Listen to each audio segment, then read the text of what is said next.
hampa semua, Assalamualaikum. Resipi hari ni sangat simple, iaitu sambal telur. Jom tengok resipi dia. Okey, kat sini ada telur 4 biji nah. So telur ni kita nak buat telur mata rebau dululah nah.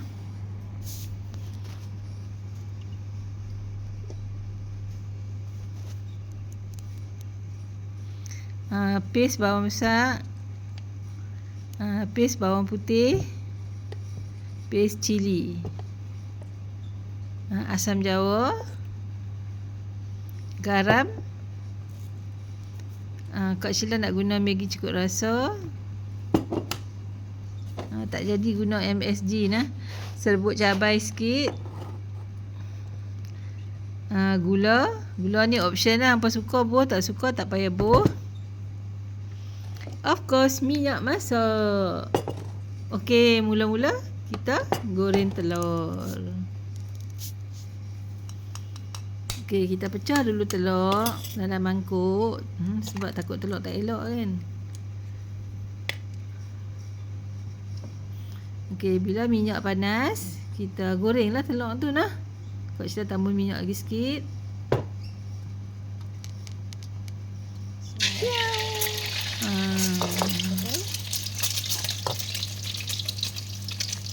Yang nombor 2 ni tak best, dia macam pecah, nampak tak? Sebab kau beli telur ni satu papan, lepas tu kau tak simpan dalam peti air, kau letak kat luar, tu lama dia jadi macam tu lah. Okey, telur ni kita goreng setengah masak aja lah nah. Tak payahlah goreng sampai dia betul-betul masak. Tapi tak apalah, boleh makan lagi tu telur tu nah. Dapur pun bercomot-comot. Apa tak usah tengok dapur bercomot, apa tengok kau nak masuk ayah. Sekejap je lepas masuk baru kita cuci dapur. Macam tu. Okey.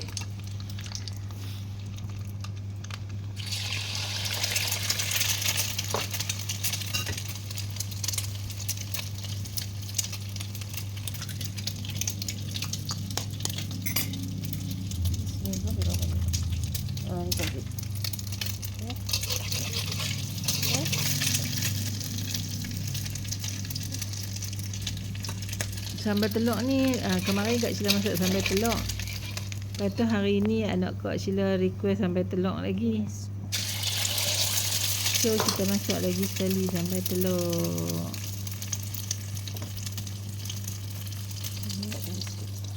Minyak dah tinggal sikit, so Kak Sheila tambah sikit minyak nah.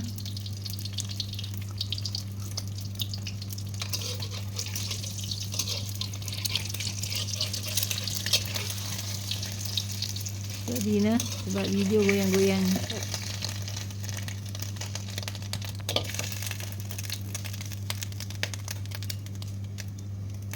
Okey, sambal telur ni simple tapi sedap. Sebab tu nak share. Okey, kau tambah minyak. Lepas tu kita masukkan bawang besar. Ni paste bawang besar yang Kak Sheila buat sendiri punya nah. Kalau hampa tak ada bawang besar ni, hampa buat macam biasa lah. Hampa potong bawang besar, campur bawang putih, campur cili, campur blend lah semua. Macam biasa je lah. Ni sebab Kak Sheila nak bagi Kak Sheila senang buat kerja tu, Kak Sheila blend siap-siap bawang besar, bawang putih dan cili lah.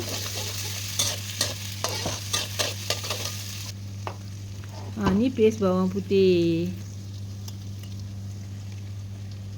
Bawang putih ni kan Kak Sheila beli yang dah kopek siap punya, tahu tak? Senang kan? Kak Sheila beli yang kopek siap tu kan banyak satu plastik tu. Lepas tu Kak Sheila basuh-basuh bagi bersih. And then Kak Sheila blend. Kalau hampa tak Kak Sheila blend, lepas tu Kak Sheila masak dengan minyak lah. Tak sat tu cili paste. Okey, ni serbuk cabai nah, kita tebus sikit lah. Lepas tu buayak sikit, takut dia hanyut.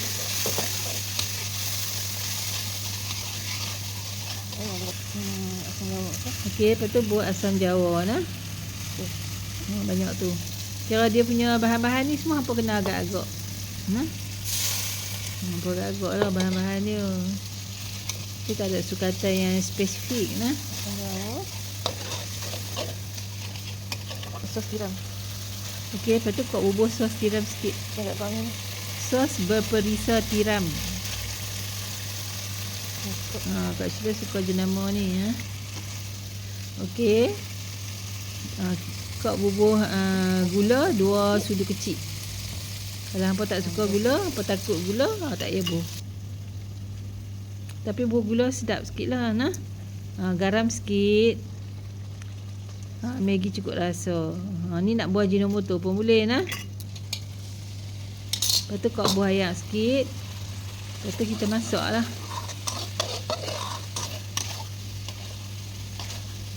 Masak bila dia kita rasa lah, tengok dulu sebelum buah telur kita rasa dulu.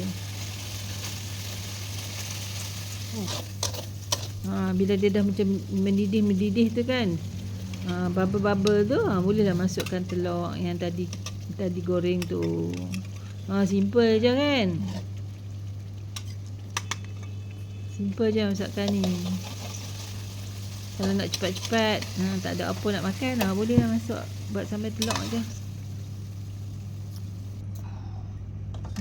Okey. Lepas tu kita masak sekejap je, siap dah lah. Sebab telur ni dah macam masak lah kan. So, semoga hampa semua sihat-sihat selalu. Selamat mencuba resipi sambal telur dari dapur Kak Sheila ni. Dia sambal telur ni memanglah simple, semua orang boleh masak kan. Tapi dia punya ingredients ni hampa kena buah bagi dia macam balance semua, baru dia ada rasa sedap. Okey. Kalau dia tak balance, kalau dia macam tak sedap nanti. Okey, selamat mencuba nah. So, ini saja perkongsian kali ini dari Dapur Kak Sheila. Jangan lupa subscribe Dapur Kak Sheila. So, Assalamualaikum.